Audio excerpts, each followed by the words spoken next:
Gas सिलेंडरच्या तुटवड्याचा आज पहिला बळी गेला. आंधळी मिर्झापूरचे वंचित बहुजन आघाडीचे माजी सरपंच शंकरराव शिरसाट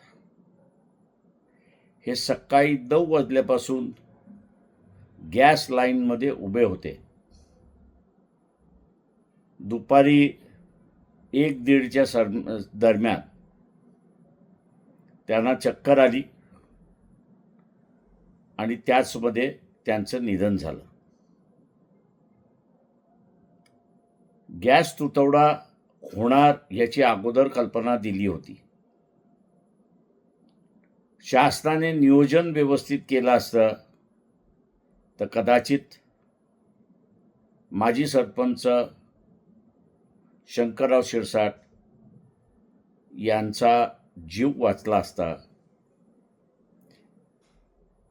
केंद्र सरकार, राज्य सरकार या दोघांचा मी असणारा धिक्कार करतो आणि यापुढेही गॅस सिलेंडरसाठी माणसं दगावणार नाहीत याची दक्षता त्यांनी घ्यावी हीच विनंती.